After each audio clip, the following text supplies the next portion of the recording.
butuh waktu panjang dan keseriusan untuk menyelesaikan persoalan lingkungan yang cenderung menjadi konflik dan perdebatan panjang.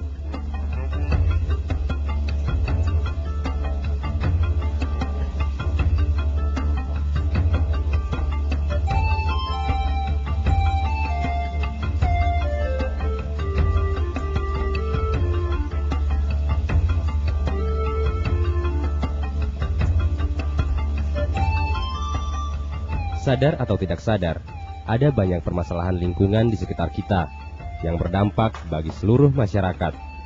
Namun, siapakah yang bertanggung jawab atas kelestarian lingkungan itu?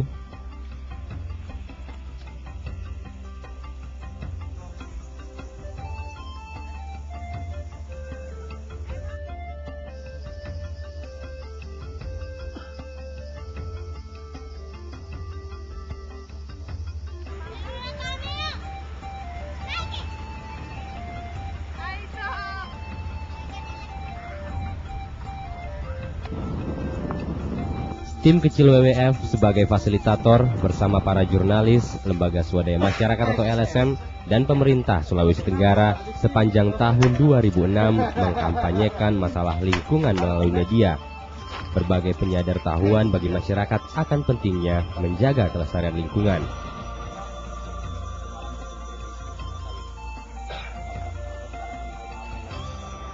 Isu lingkungan yang 1 tahun ini kita publikasikan bersama teman-teman media, dibantu juga oleh teman-teman LSM atau NGO dan juga masukan input dan support dari pemerintah, narasumber yang baik dari pemerintah ataupun juga dari legislasi. Itu sangat membantu upaya penyadartahuan kepada masyarakat Sulawesi Tenggara tentang isu-isu lingkungan. Dalam 1 tahun itu, sejak November 2005 kita sempat mengangkat permasalahan air bersih. Kemudian Desember 2005 kita mengangkat permasalahan Jatimuna dan persoalan Kontu. Pada Januari 2006 kita mengangkat permasalahan tentang ancaman satwa di kawasan Taman Suaka Marga Satwa Tanjung Peropa. Kemudian Februari 2006 kita mengangkat persoalan manajemen sampah di Kota Kendari yang masih perlu dikelola dengan baik. Kemudian pada Maret 2006 kita mengangkat persoalan pendidikan lingkungan hidup, kurikulum yang jauh dari target, dan itu masih menjadi pekerjaan banyak pihak. Kemudian pada April 2006 persoalan terumbu karang, ini kasus penambangan karang di Pulau Saponda kita angkat. Bagaimana satu proyek dari pemerintah yang materialnya menggunakan terumbu karang sebagai bahan dasar untuk membangun tanggul penahan gelombang. Persoalan-persoalan ini yang kita angkat. Pada Mei 2006 kita juga mengangkat tapi memberikan pemahaman kepada masyarakat bahwa ada Taman Nasional Laut di Sulawesi Tenggara, Taman Nasional Wakatobi, yang merupakan bagian dari segitiga terumbu karang dunia. Dan tekanan yang cukup luar biasa terjadi juga di sana. Bulan Juni 2006 kita mengangkat bagaimana masyarakat melakukan pengelolaan hutan secara lestari yang berbasis masyarakat melalui sertifikasi kayu. Dan ini dibantu oleh teman-teman Koperasi Hutan Jaya Lestari dan teman-teman NGO Jauh. Nah, ini memberikan alternatif pemikiran tentang pengelolaan hutan yang lebih memberikan manfaat kepada masyarakat dan tentu juga pemerintah daerah di Konawe Selatan.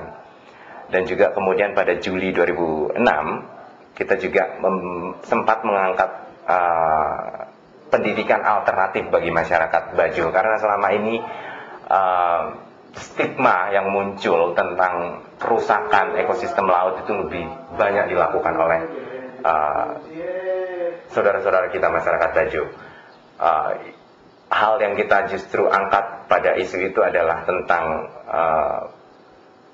bagaimana memberikan pendidikan alternatif kepada masyarakat Bajo yang seharusnya laut menjadi ladang mereka, dan pengetahuan yang hampir terputus selama 1 generasi itu dimunculkan kembali. Agustus 2006 itu kita juga sempat menyampaikan tentang persoalan rusaknya ekosistem terumbu karang di Asera dan Wirono, di mana kawasan itu adalah ada konsesi HPH, kemudian ada perkebunan kelapa sawit, dan kita juga sampaikan bagaimana masyarakat yang kemudian lahannya sudah dikonversi menjadi perkebunan kelapa sawit cukup menderita dengan tidak adanya pabrik yang mengelola hasil kelapa sawit mereka. Kemudian illegal logging juga marak terjadi di sana, dan yang ingin kita sampaikan sebenarnya menyorot kepada pengelolaan sumber daya alam yang ada di Konawe Selatan. Kenapa kemudian pemerintah daerah tidak bisa memanfaatkannya secara optimal? Di Oktober 2006 itu kita sempat mengangkat juga pengelolaan berbasis masyarakat di Sabonda. Nah, ini upaya pengelolaan laut secara lestari yang diinisiasi oleh masyarakat di Pulau Sabonda yang diwujudkan dalam sebuah peraturan desa. Nah, seperti inisiatif ini yang kemudian kita angkat dan kita publikasikan untuk memberikan alternatif pemikiran baru kepada baik teman-teman NGO ataupun kepada pemerintah tentang pengelolaan sumber daya alam yang berbasis kepada masyarakat. Dan pada November 2006 kita sempat mengangkat manajemen kolaboratif dari pengelolaan laut itu. Jadi